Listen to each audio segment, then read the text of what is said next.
Magandang hapon guys, at medyo na paggabi na naman at papasalamat ako sa ating Panginoon guys sa kanyang maghapon na ngayon dahil siya at blessing sa atin at hindi niya tayo pinababayaan guys sa ating ang araw-araw na buhay guys.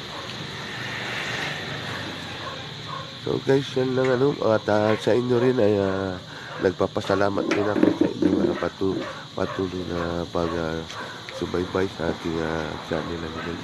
Maraming salamat sa inyong lahat. Magandang hapon sa inyo guys.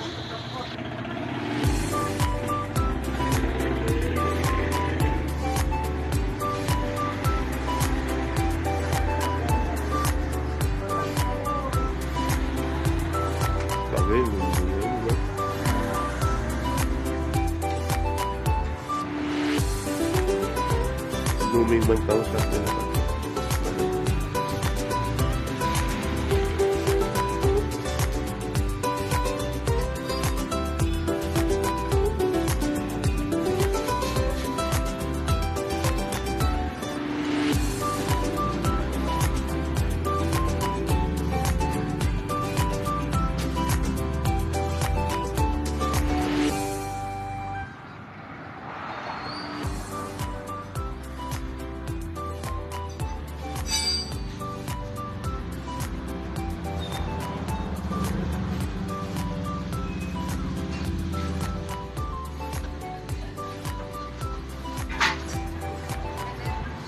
Shelter pa.